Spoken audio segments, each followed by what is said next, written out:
Okay, so this webinar is now being recorded. Thank you to all who have joined us live here with our folks from Gallup, and thank you to everybody who's watching afterwards on the portal. We're very excited today to have Tim and John from Gallup here to talk about building thriving schools in the communities that we serve, and talk about some of the lessons learned from Gallup's research in trends in student engagement and career success. Just briefly to give an overview about who our presenters are, we are joined by John Burt, who serves as the Executive Director of Gallup's K-12 Education. As a proven teacher, coach, school leader, and nonprofit executive with over 20 years of experience, John guides the division from a core belief that all students have a right to know their strengths and an opportunity to do what they do best each day. John partners with the school and community leaders to build highly engaged, strength-based cultures which drive student performance. He brings to this work a unique perspective on the role cross-sector public-private partnerships play in the advancement of schools and communities. And he is joined by his colleague, Tim Hodges, who is a PhD and the Director of Research for Gallup Education.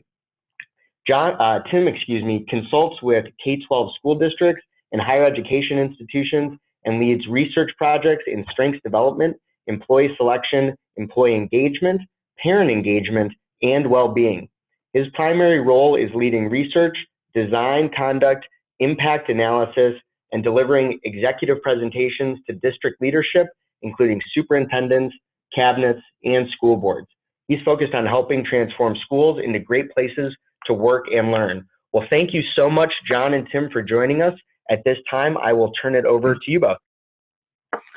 Great, Mike. Thanks so much for inviting us to be with you today. And greetings and welcome to everybody on the line. As Mike talked about, I have had some experience with Strive in the past and have just come out of 4 years of leadership here in Omaha and a public-private partnership organization that brought together corporate leaders for the benefit of local students, especially students who were high talent but of high risk and high need. And so I've always had a great appreciation and admiration for the work of Strive. We actually engaged in some pretty serious conversations with Jeff and team a few years back to see if we could bring a Strive commitment to Omaha. We weren't quite able to get that done for a variety of reasons, but a number of the remnants of that conversation sparked some big-time movement within Omaha that is directly tied to the Strive philosophy and framework. So I've been a great admirer for quite a long time, and I really appreciate the work that everybody does within your community to bring together the leaders of the community for the benefit of kids. I wanted to go into a little bit of overview of what we stand for here at Gallup Education. Let's see, all right, there we go. Gallup and Strive together, I believe, really share a common mission to support the critical relationship between communities and schools. At the heart of this relationship is this commitment to student performance. And I think we all share this commitment and knowledge that preparing all students to land great jobs, lead great lives, and positively contribute to their communities is the very mission of schools, and it's the foundation of thriving communities. So as we've all witnessed, the impact of student performance really has an exponential quality, moving individuals, schools, and communities at light speed toward either success or strife. Strong schools work diligently to move the needle on key student outcomes tied to persistence, academic performance, engagement, and of course, college and career readiness. And we know that thriving communities support this work wholeheartedly because they know, number one, it's the right thing to do. And they also know that the graduates of their local school systems is what's going to drive their population base, their workforce, the entrepreneurs within their community who are going to innovate and build business, as well as the folks who are going to build well-being and the overall trajectory of the community. We're aware that many factors play a role in student performance, and we share Strive's commitment to no silver bullets.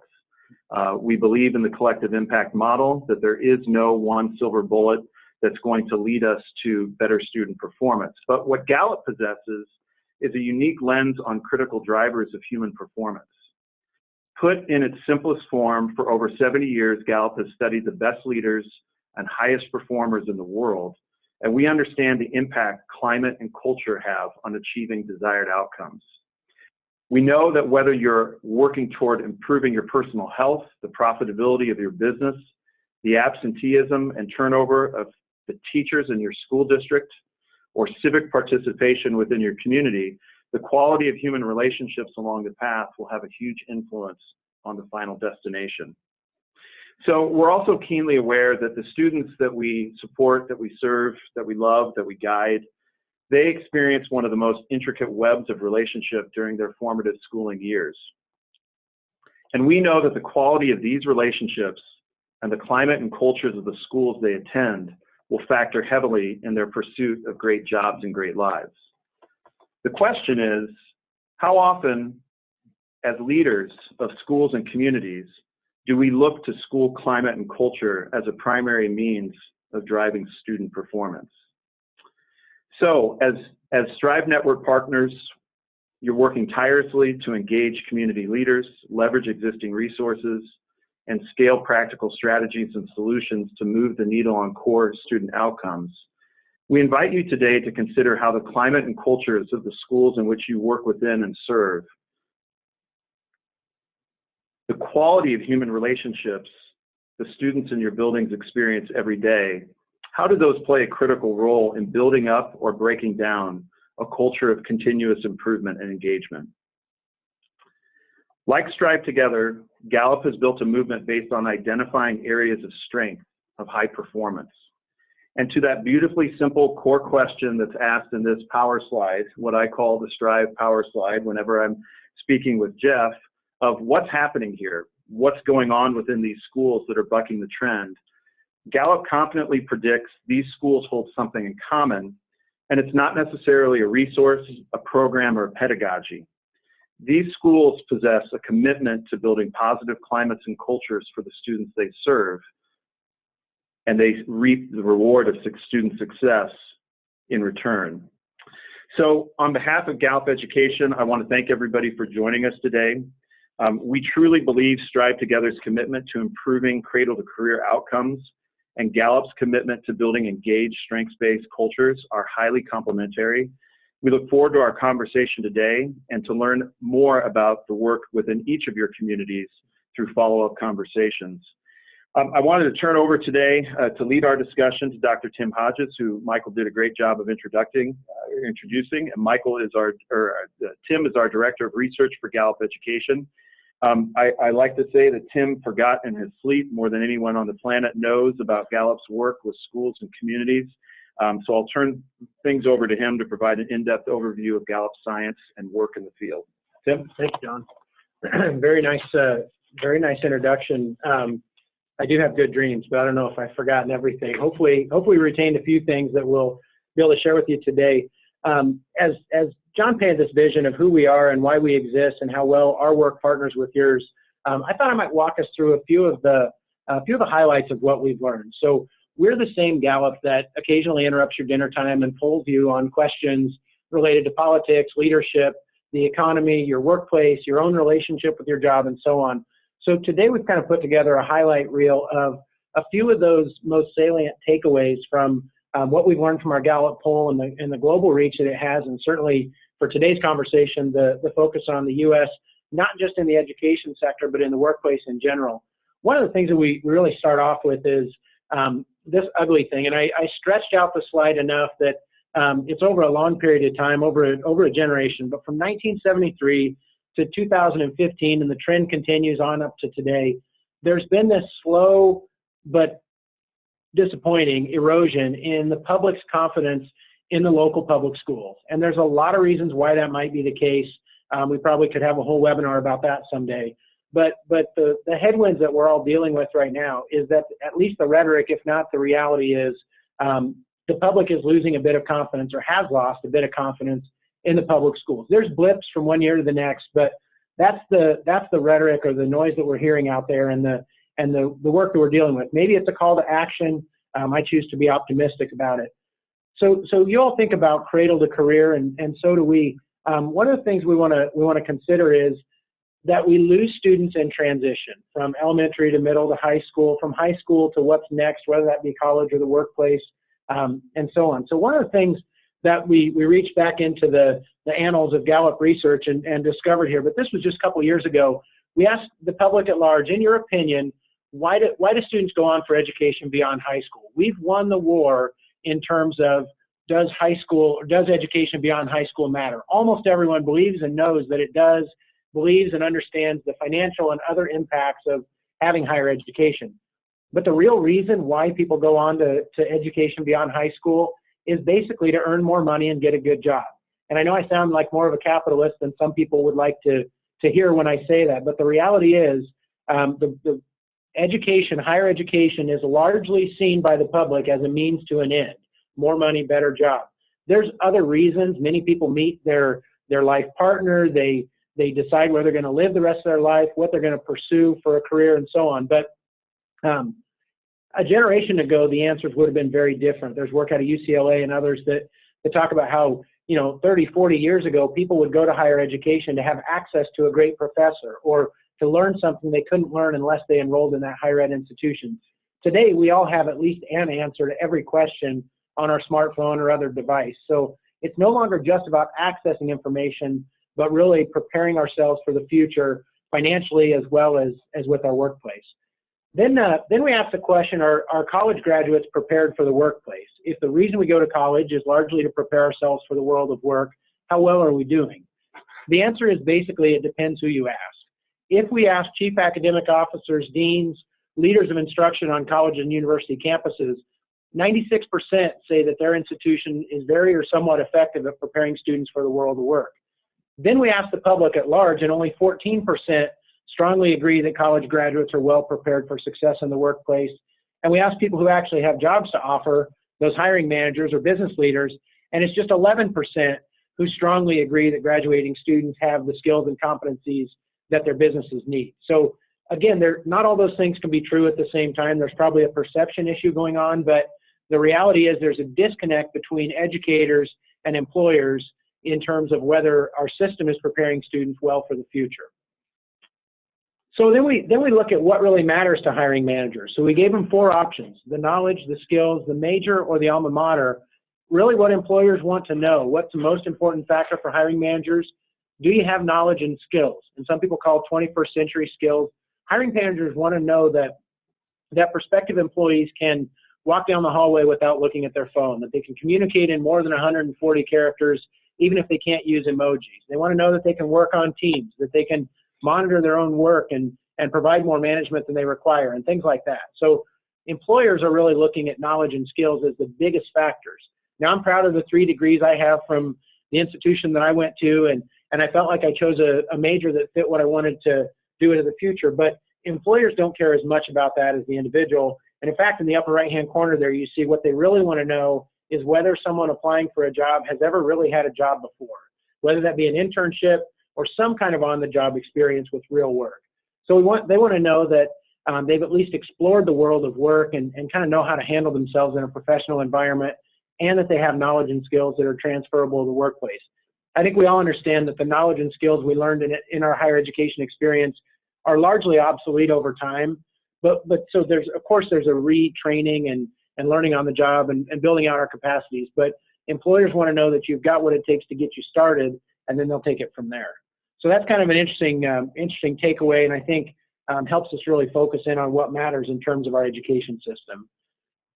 This is the worst news I'll probably have to share today. My wife and I have 4 kids, and college is going to be expensive, probably twice the cost of our house. 74% of people say that higher education is not affordable to all. We've got about $1.2 trillion now in outstanding student loan debt, which is more than Discover and American Express and MasterCard and Visa combined. So the drain on our economy, or the amount of money that's outstanding, yesterday's decisions are impacting tomorrow's decisions because we're still paying off our past. And 73% of parents worry a great deal about college funding. So that's the reality. That's not news to anybody here. The pace of education increase in cost is going on, and we're just now hearing back from state budgets, and it's not going to get any better anytime soon. So what are the implications of this student debt that's going on? So these are all kind of macro trends we need to be aware of. Well, maybe the big takeaway here is that having loans from the past, particularly if you have $25,000 or more in outstanding student loan debt, it changes the way you think about and decide about your future and even your present. So there's a much lower likelihood that you'll go back to school for an advanced degree, that you'll buy a home, buy a car, buy a house, have children, get married, start your own business, move out of your parents' house.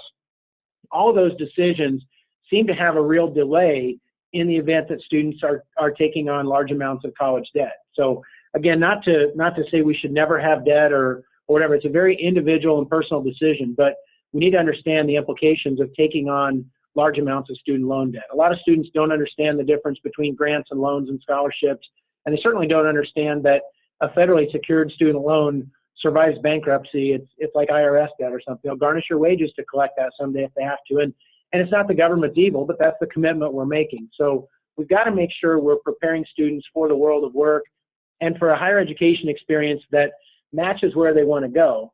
Because, and this is new just a couple of weeks ago, we've done a large study with college alumni and asked them to reflect back on their college decisions, and 51% of them have at least one regret as it relates to their own higher education decision.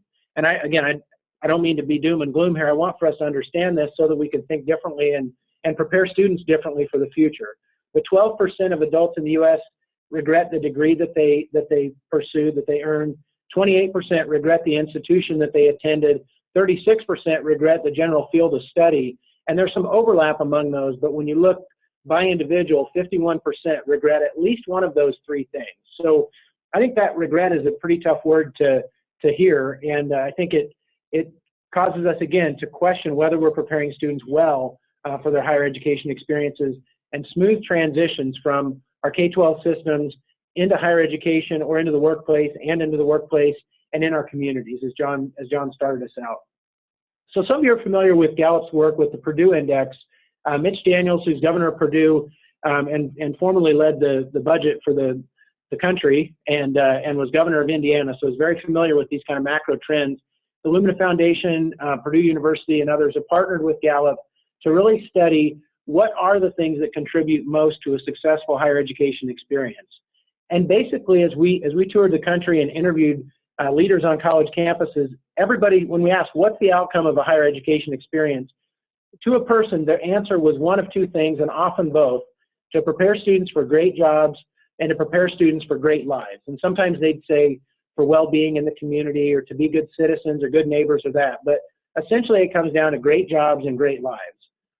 So what's a great job look like? Some of you are very familiar with Gallup's research on employee engagement.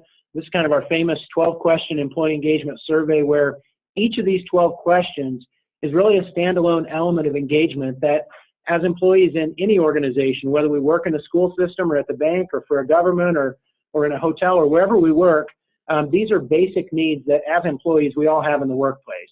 And I won't go through them in detail here, but we know there's a need for recognition, for relationships, for an emotional connection to the job where our opinions count, and growth and development into the future. So you can see the 12 questions there, and we wrote a book in 1999 called First Break All the Rules. It's been on the bestseller list ever since. These items are very familiar to the world of work and really get at the core of what is it to have an emotional relationship with our job in a productive way. The other outcome, so great jobs is one. The other main outcome we're after is a great life. And you might say well-being as a kind of a summary of what a great life looks like. There's 5 essential elements of well-being you see on the screen there. Number 1 is purpose, and this largely overlaps with our career well-being or our employee engagement, as we just talked about. But it's how you occupy your time and if you like what you do each day. So having a purpose about our life, whether we're an employee and that's our workplace purpose, or whether we're a student or we're retired or we're at home with our kids right now, or whatever it is, there's got to be some purpose, some way that we occupy our time that's meaningful to us. Second is social relationships. It's relationships and love in our lives. It's having a close network of friends that we can count on, that would notice if we didn't show up for work today, or would check in on us if something's going on, would notice a difference in our demeanor, but also a broader network where we feel we're not lonely. I think we've got people from all over the country on the call today, but there's certain parts of the country dealing with the opioid crisis, and others probably will, because we've got a real loneliness issue going on. So social well-being really matters. Financial well-being. We talked a bit about student debt. Financial well-being is not just about your household income, and it's not just about your debt load. Those two things do matter, but most importantly, it's the relationship you have with the money that you have access to. So whether you make $50,000 a year or $150,000 a year, it's more about how well you manage that amount of money than the total amount. So that certainly matters in terms of overall well-being. Physical well-being maybe goes without saying. It comes down to the three things that mom's always told us about: diet, exercise, and getting enough sleep. So those things matter, not only as it relates to our feelings about our physical appearance and so on, but just the amount of energy we have. If you work out in the morning for 20 minutes, you have your body looks different than if you didn't sleep at all last night and you're tired today. And people interpret our work differently and everything else. So physical well-being matters. And the last is community well-being. And many of you on the call are experts about community well-being and building thriving society. So I won't spend much time on this, but really it's that engagement and involvement you have in the area where you live. A key item in that sector, that bucket around well-being is, have you ever been recognized for volunteering in your community? It's one thing to be active, but if you've ever received recognition for your contributions, and it doesn't matter as much whether it's you're volunteering at the Humane Society or at the school or the library, at your church, whatever it is, if you're deeply connected with something that's meaningful to you, to the point where you've ever received recognition about it, that seems to be a real driver about well-being that matters to us. So great job, great life are kind of the two outcomes or the two goalposts in this whole conversation around, is our higher ed system preparing students well for great jobs and great lives? So that's the question. How well are we doing in that? It's not the surprising finding, and we started this research about 3 years ago. The most surprising finding in the initial year was it doesn't matter as much where you go to college as it relates to what sector that college falls in. So yeah, there's individual differences and there's a fit with a particular institution. But at large, when we look at all the publics combined versus all the private nonprofits combined, there's just statistically no difference among alumni of those higher ed institutions in terms of how likely they are to be engaged and thriving in their well-being and in their engagement. So the type of institution doesn't seem to matter, with an exception. If it was a for-profit private institution, those graduates didn't fare as well as the others. They generally took on more debt, had a little more regret about their decisions. But that's a very small percentage of our total number of institutions and students. So essentially no difference by institution type. It almost doesn't matter either whether it's a highly selective institution or whether it was on the list of U.S. News and World Report or any of the other magazines that are on bookshelves this time of year and on magazine racks, popping in your news feed every day about who the top schools are. Those kind of rankings might matter in some measures, but in terms of whether that alum of that institution is likely to be engaged in their job and thriving in their life, almost no difference at all. So if it's not where you go, then what difference does it make? What are the things that stand out? It's not where you go as much as it's how you go or how you do your college experience. So this slide and the next will give you kind of the two real takeaways from a major study. Again, over 100,000 college alumni offered opinions as we launched into this research, and there were 6 items that really floated to the top in terms of predicting a lifetime of engagement and thriving well-being. The first bucket you see on the screen here is, were you emotionally supported during your collegiate experiences?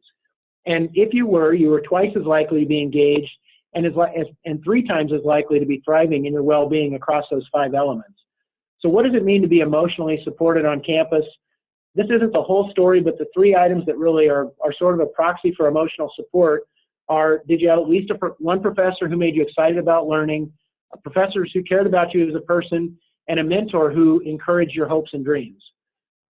20 years ago, they used to say, you're not just a social security number, but you're a real person. And now I know we don't use social security numbers as student IDs, but the mindset really carries through. You need to be known on campus, and you need to have meaningful relationships with professors or other adults who invested in you and prepared you well for the future.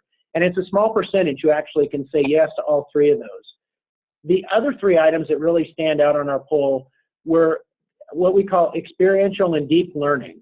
So if that was true, you are more than twice as likely to being engaged on your job and also more likely to be thriving in your well-being. So what are those experiences and deep learning opportunities on campus that seem to matter?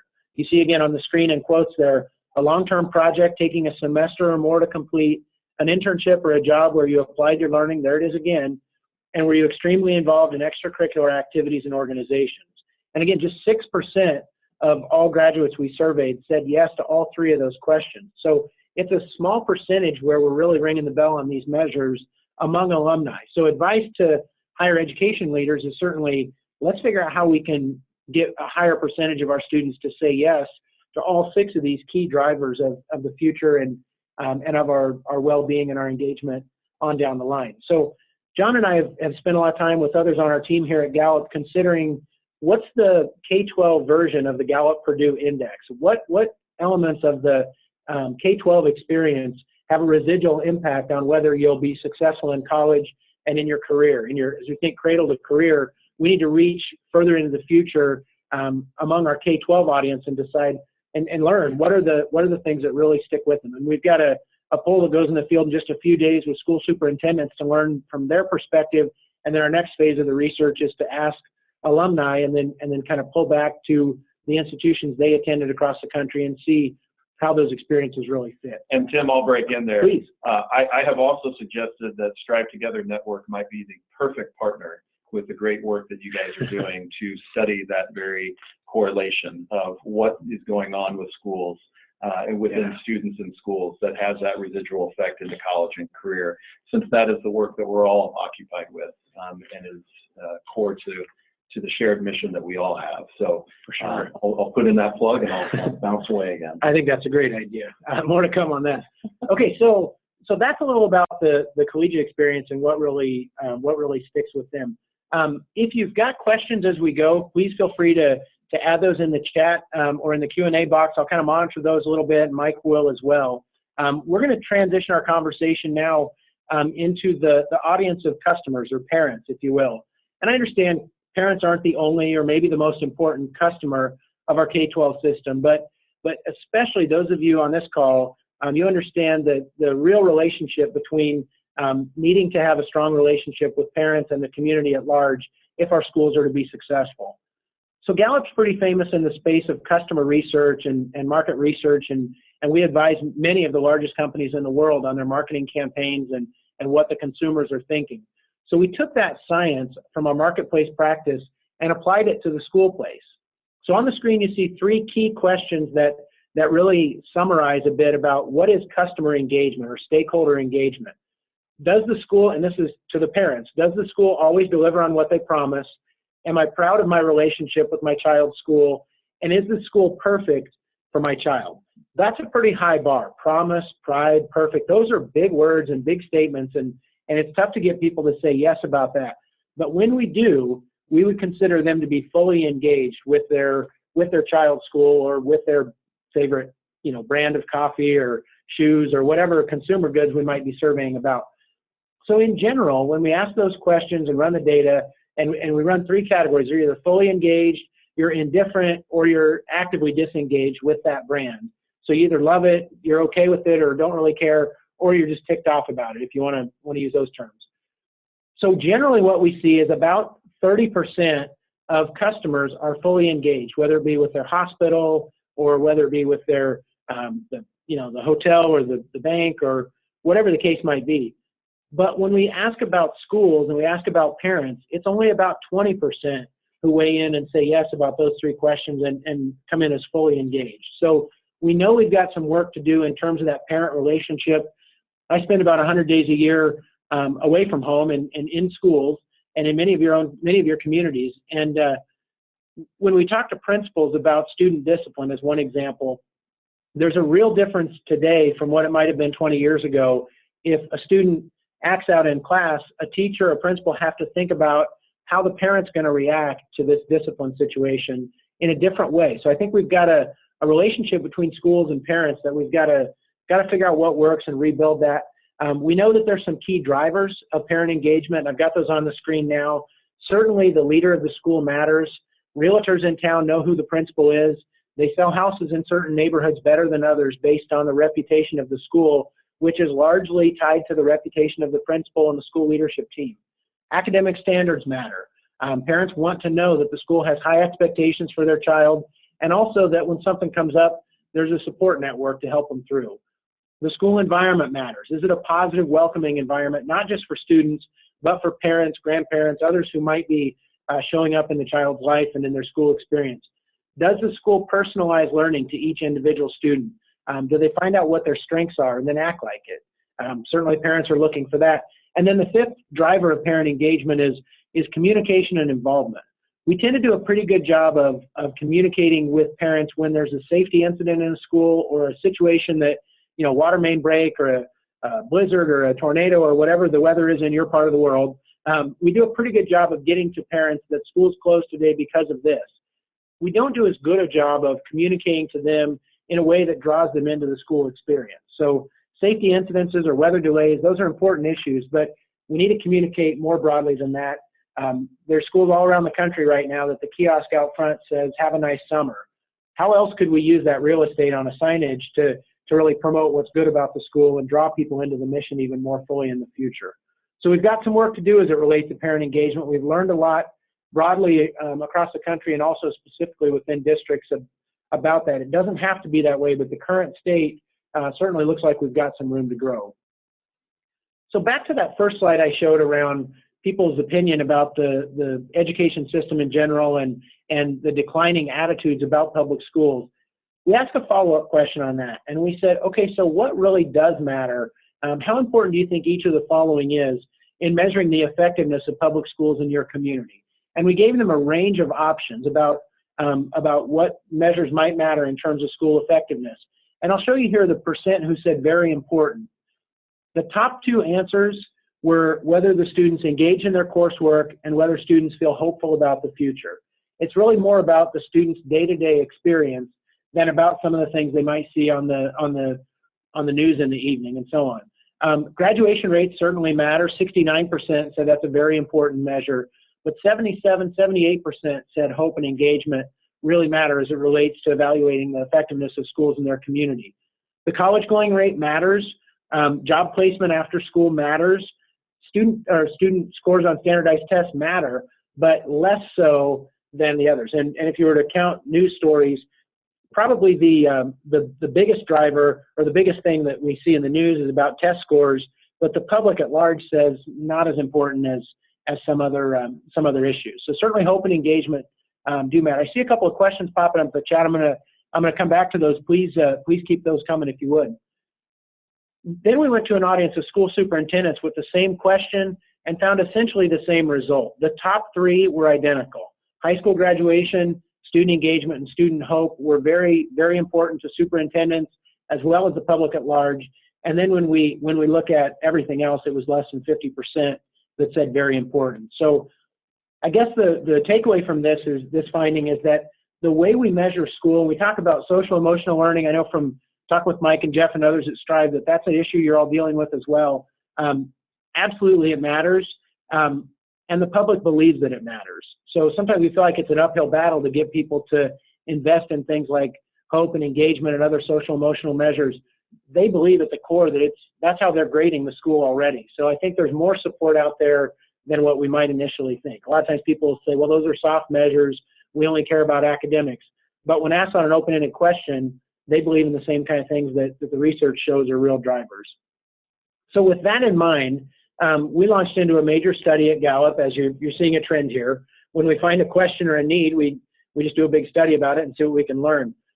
Over the last few years, we've done a national poll, and those of you who are looking for something more to do, or maybe looking for a better way to capture information about the students you serve, this is a free one, so you might consider this. And I know from just seeing a highlight list of the communities on the call, many of your communities already participate in this, but we do a student poll every year in the fall where we measure engagement, hope, entrepreneurial aspirations, and career and financial literacy.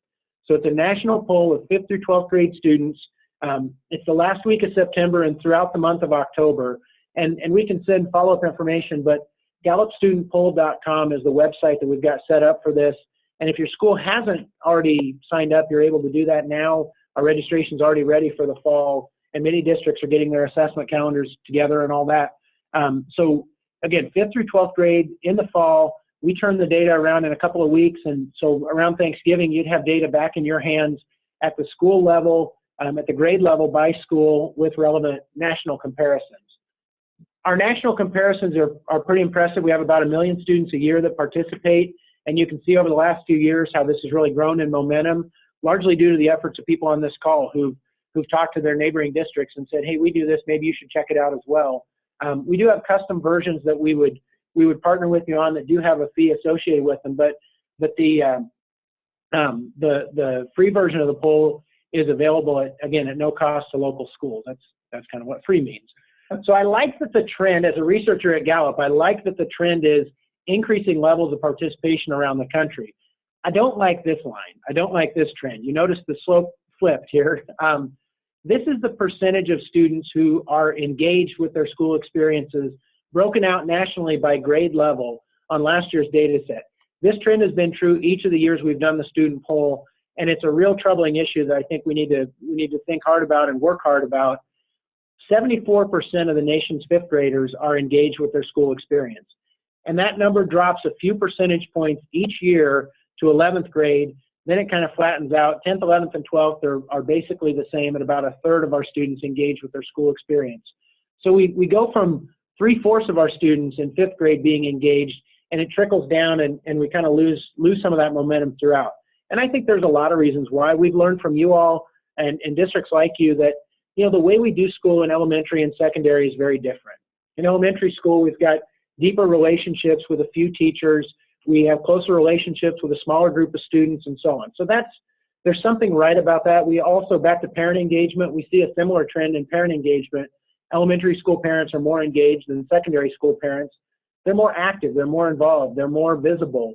They're needed more often in terms of packing lunches and dropping off at school, or they show up at the first band concert, but at the 14th band concert, I think some of the enthusiasm for parents can wane. So those are the kind of things we hear about that might be impacting this. But it's puzzling to me when we think about the items we use to measure engagement, where they'll say things like, I have at least one teacher who makes me excited about the future. In elementary school, 5th grade, you might only interact with 2 or 3 teachers a day, where in high school, you might have 7 or 8. So we've got more options, but a lower likelihood that the answer is yes. So there may be something about the depth of relationship over time and so on. So we'll need to learn more about that as we partner together, but that trend is something we need to address. So what are the things that really do build engagement? What are the experiences in the school day that matter as it relates to engagement? I've got a word cloud on the screen, and you can all read and see what's there, but it's many of the things that are coming out in other studies. Project-based learning matters, having a student-centered environment, recognition, relationships, the strengths of each student, and personalizing their educational experience matters. So those are some of the real things we know matter, and that we know that successful schools are doing a better job in terms of building those experiences, and it's reflected on their survey results that the students are more engaged, likely as a result of these kind of activities. And I'll go through the other 3 components of our student survey a little more quickly, but engagement's really the anchor. But very closely related to engagement is students' hope. Hope is the belief that the future is going to be better than the present, and that you have the power it takes to get you there, that there's something right about you inside, and that you need to surround yourself with ideas and people and resources to be able to push through when things are hard. And so we know some students are more hopeful than others, but it doesn't have to be that way. When we analyze the demographics around hope, hope is pretty much colorblind, gender blind. Different regions of the country don't come out as stronger in hope than others, and so on. So it's a characteristic that can be developed over time with minimal and intentional effort in some of the areas you see on the screen here. So having goals and positive messages, again, caring adults, role models, who are going to reinforce those hopes and dreams. Many of you have students who in the last few days have said they want to be an NBA star when they grow up because they've been watching on TV, or a hockey star, or whatever it is in your community. And a lot of times as adults, we're quick to say, well, that'll never happen. Don't you know the statistics on how few people even make their college, sports teams and so on. Instead of being a hope killer as a parent or as a caring adult, let's reinforce that dream and say, what is it about being Steph Curry or LeBron James or Kevin Durant or whoever? What is it about that really excites you? And oftentimes it's not that they think they're actually going to be an NBA star. Sometimes it is, but oftentimes it's that they love to have a job where, I don't want to be like my dad where he wears a suit to work. That looks boring. I want to wear gym clothes to work. Okay, that's an idea. Or I want to be on TV, or I want to make a lot of money, or I want to have a team of people, or I want to travel a lot, or whatever it is about their perceptions of what it means to be a professional athlete. Instead of saying that'll never happen, let's find the drivers of that and then really reinforce that and come up with some backup plans just in case they don't make the lottery. So anyway, that's the takeaways on hope. The last two, entrepreneurial aspirations. We know that there's some students who just have a talent to be business starters and builders. We've got a group of local high school students from Omaha, Nebraska, where John and I are sitting today, that are on a different floor in our building today, spending a few weeks here at Gallup, learning about entrepreneurial aspirations and how they can build a business. They're actually going to build a pop-up business here in the next few days, and we'll all have opportunities to interact with them as Gallup associates. So we've got to create those opportunities to tap into the entrepreneurial talent of students. School leaders know who the entrepreneurs are because oftentimes they're the ones who get sent to the principal's office. They don't always do well in the traditional school environment. They're creative, they're bored easily, they're often thinking about what's next. How can we harness that energy for good rather than have them struggle through school and have to figure it out later? So lots of opportunities there. Partnerships, the business community is the one that stands out on this slide the most to me, certainly relevant to this audience. That matters a lot in terms of fostering those entrepreneurial aspirations. And then the last thing on the student poll is the career and financial literacy. We know that money moves throughout our economy. We know that it's important that students have an opportunity to learn about that in a safe way. Our oldest child at the Hodges household just turned 12, and for his birthday, we signed him up for a checkbook. And he really wanted an iPhone, and we're not ready for that yet, but we got him his own bank account and put a few dollars in it and gave him the responsibility in a safe environment about how to manage his own money. Now, usually when he needs to buy something, we put the money in his account, he writes a check for it, but it's a way for him to practice what it means to manage his own financial experience before he misses his rent 3 times in a row and moves back in our basement at 26 years old. So we're really trying to instill that in them at an early age.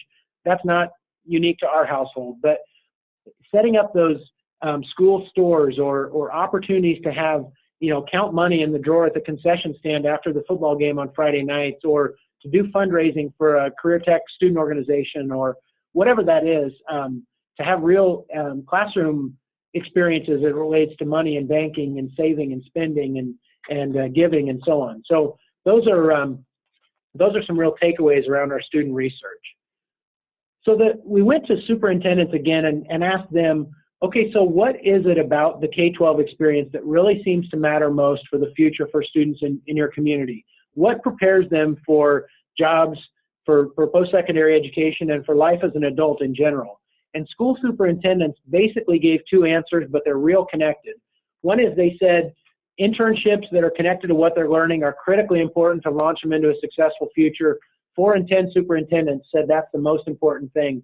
Project-based learning shows up for 1/3 of school superintendents. So if you add those up, because they're related, basically 3/4 of superintendents said the things that matter most about the future are, internships and project-based learning. Creating experiences today, basically that the school place of today would look more like the workplace of tomorrow. And again, I'm preaching to the choir on this call, but the work you're doing matters, and it's exactly the right kind of work. The other 3 options probably attract more dollars in school budgets. We have legislatures and school districts that are mandating reductions in class size. Maybe that matters, but school superintendents didn't. That was the least popular answer of the ones we provided superintendents. Increased technology, shiny objects don't guarantee that we're going to be prepared for the future. And involvement in extracurricular activities was middle of the road. It was the 3rd most popular, but only 10% said that was the most important. So again, connecting the world of work for the future to the school experiences of today seems to be the real takeaway. So the last thing we'll share here, and would love questions either in the chat or as we move forward. As we went through those 4 word clouds around our student research, you may have noticed that the word strengths showed up in each of those.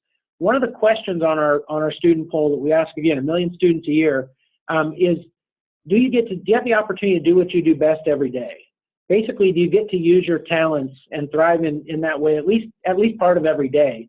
And less than half of students strongly agree with that. And I don't know what a perfect number would be, but I would imagine it would be better than 50%. So we know we've got some room to grow there. Many of you have interacted with Gallup around our strength science. If you've ever taken the Clifton Strengths Finder assessment, Don Clifton, whose picture is on the screen there, Don Clifton was the architect of the Strengths Finder, and it really started about 40 years ago with this core question: what will happen when we think about what's right with people rather than fixating on what's wrong with them? And so we really need to tap into that talent that individual students have and harness that for good, and see what we can do to tap into that talent more throughout their experiences in our schools and beyond. We've got to transition the conversation from what's wrong with students to what's right with them or what's strong about them. Our daughter was born with a cleft lip, and so we had to go to a plastic surgeon and get that corrected and fix what was wrong with our daughter's face, if you want to say it in kind of crude terms. But if as parents we would have stopped the day after her surgery, looked at her and said, well, it looks like we fixed that, I guess we're done as parents, obviously that's not good parenting, not good leadership. We've got to tap into what's right about people and spend a lifetime developing that. The sooner we find out what's right about people, what their talents are, the better. One of the things that John's really brought over these last months or so is that, when people learn about their strengths, they usually say, wow, that's really accurate, I love that. And then they say, I wish I would have known this, and they rewind 10 years of their life. They say, I wish I would have known this before I started this job, before I married that guy, before I went to that college, before I entered this career field or whatever.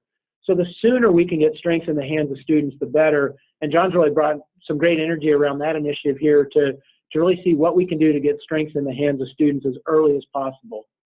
We've put some resources on the screen here, and we can follow up with this as well, but there's several books that we've published through Gallup Press that have a code to the Strengths Finder assessment built into the book, and the action items and definitions and content really helps meet each audience where they are. So whether you're a classroom teacher, whether you're a student either in high school or college, or whether you're a parent or a community member that cares about students, there's an opportunity to kind of learn, how do I use my strengths in the context of these educational experiences? So those are a few of the resources there. I'm going to look back to the chat here and make sure we address any of the questions there. And I want to leave a little bit of time for questions for John and I here if you'd like. So looks like there's a couple of questions in the chat around how we can kind of disaggregate data, or if they look different based on socioeconomic status, race. Yes is the answer to that question. We can look at that. On our student poll, we do ask the student to self-declare some demographic questions, and we know that that's not perfect, but it's the best we can do without having a student ID as part of the survey, which we can do that. The free version is open sample, so individual students log in, and then we ask them about their gender, their grade level, sometimes we ask about things like living arrangement, or things obviously we can't ask about their household income, or even whether they're eligible for free or reduced lunch, because students don't always know and don't always tell the truth anyway, even if they know for a lot of reasons. So we don't do that, but when we've looked at the breakdown by demographics, there's very little difference based on gender as it relates to hope and engagement. There's again, socioeconomic status is harder for us to capture from that perspective, but when we look at schools that are in more impacted areas, if you will, or where a higher percentage of students are on free and reduced lunch, there can be a trend there, but every time you see a trend, you find a school that's beating it anyway. So I want that to be an encouraging message that even schools in tough environments have the opportunity to build engagement and hope. It doesn't always require, it requires a little intentional effort, but it doesn't require a big fiscal note and that. Now, if every student could start every day with breakfast and have at least one caring adult in their life every morning that's consistent, I think that's probably more important than anything that we can do. But, eradicating poverty and fixing families is probably beyond the scope of most of the partnerships Gallup has with districts. And I don't mean to be flippant about that. Those are real issues. But what can we control? Hope and engagement are definitely things we can control, and we've seen some real differences with minimal effort about that. That's a great question, something we've learned. As it relates to the higher ed research and the Gallup Purdue Index, one interesting finding, and I can provide the link to this article. Brandon Bustede is a colleague who's worked closely with that work. So consider two students. I'll just give you a real quick example that he unpacked. Consider two students. One went to a prestigious private university, is a white student who had both parents who graduated from college. And actually, having a mom that graduated from college is still kind of a proxy for family educational culture. There's a real difference in terms of college-going rate among parents. So that's the first student. You might say they're the privileged student. The other student is from a minority race, went to a public institution, and came from a family where neither parent graduated from college. So kind of extreme examples.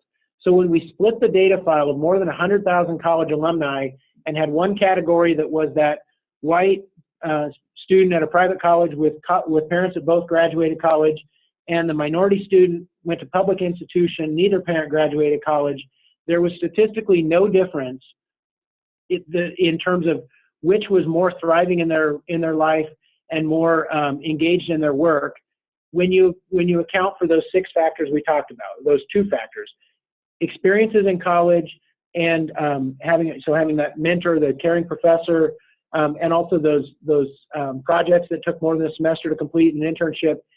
When we split the file, if you had those experiences, the demographic things don't matter. The college-going rate of your parents don't matter. So it's really encouraging from that perspective that the experiences, the way you go to college, can really mitigate some of the impact that other demographic factors societally and financially might have. So I think that's encouraging that finding was there. And Brandon unpacks that story in a blog post. We can follow up with a link to that. Let's see, Mike, what else are you noticing from the chat here, or other questions you've had that have come across your screen there? The only other one I see down here is percentage of superintendents offer project-based learning and or internships to all students, or ask the students if they've had opportunities and to what extent. If that one has already been touched on in the answer you just previously gave, that's the only one I see. Besides, there is another one from Laura who says, where can we read more about assessment tools that are available either free or for a fee? Mm-hmm. Very good. So John and I, and our contact information is up on the screen there as well. If you would contact us with any individual questions, we'd be glad to respond to. I know there's probably lots of different ways to ask the question that a general answer might not work for you, but so we'd be glad to answer individual questions as follow up here. Your question on the superintendents offering project-based learning and internships, that's actually built into the survey that's going live here in a few days with superintendents. So we'll have a better answer to that question in middle of July, and we'd be glad to share a link to that study as soon as it's available. We're really going to keep digging in about this because we found that it's an important issue, and we've got to learn more so that we can offer advice about that. But you know, our partnerships span districts of all sizes. We work with community organizations, and we're real excited about the synergy. Rather than reinventing what you've already built with these network programs and backbone programs and network partnerships and so on, we love the idea of being able to partner with you and really accelerate the progress and the momentum you've already put in place. So we'd love to connect with you more about that as we move forward. I do see one other question popped up here. If we've got just a moment, what obstacles have been identified that are preventing engagement in schools and communities? That's a great question. In schools, and I don't mean to make it sound easier than it is, but oftentimes it's a simple barrier. We see things like recognition is a challenge. That we ask the question, in the last 7 days, have you received recognition or praise for doing good work? And it's a small percentage of people who can say yes to that. Having an employee of the month or a year-end recognition is fine, but it's got to be a more regular way of how we do things around the school building or around our communities. So recognition is a real challenge. The one that stands out the most as we look at teachers relative to other professions or other occupation groups, at work, my opinion seems to count. Teachers actually have the lowest score among all the different professions that we look at. And it's marginally less than other professions, but it stands out because it's dead last. That's not good enough. I think everybody has opinions about education. Everybody feels like a stakeholder because most of us pay property taxes that contribute to the school budget. So in some ways we feel like an owner. Almost all of us have attended at least a decade of time in our school system. So we feel like we know how it works. So I think that's a real challenge we've got to overcome, that we've got to tell a better story of success. Even though nationally people are generally negative about the public schools, when we ask about the schools in your community, the numbers jump off the page in a positive manner.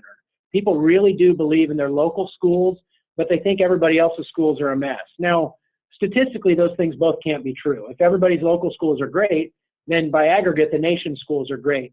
There's a perception gap among national, state, and local, and it gets more positive the closer you get to the action. And I think now in things are going on in Washington, and it appears that the trend is towards more state and local control rather than federal oversight, but who knows what's actually going to get passed. But the public would desire more local control of things like curriculum, things like, everything really. But I mean, recently with Common Core and other issues, the trend is always that we want to decide what happens in our community. So the more we can tell the local stories, the more engaging that is for the opinions of the teachers and also for the constituencies throughout the community. So I think and again, you're experts about that work more than I am, but those are a couple of the things that seem to trip us up in our education sector. Good question. Well, I know we're right at the top of the hour here, so I don't want to keep the recording ending longer than necessary, but please feel free to share a link to the recording with any of your colleagues or network partners who would be interested. Mike's great about follow-up as well, and feel free to reach out to John or I individually or together here with questions as you move forward. We'd love to continue the conversation locally with any of you. Great. Thank you so much to both our presenters, Tim and John. For those who are still on the line, I am launching just a quick exit poll that will help us kind of refine how this is going to impact your work moving forward. And I'm also putting in the chat box a link to a little bit of a longer survey just to give us some qualitative feedback on this webinar, our webinars moving forward, but also to capture that information for Tim and John if you did want them to reach out afterwards. That is a helpful way to just capture what ideas you're thinking about, the best way to get in contact with you is, and what your role might be. But like they said, you can reach out to them directly as well with the emails that are on the screen. So thank you to everybody who is joined us here on the line, and thank you to everybody who is watching on the portal and from that broadcast. And thank you, Tom and Jim. Tim and John, sorry. Yeah, no problem. We've been called worse things. Thanks, Mike. Appreciate it. All right. Thank you, guys.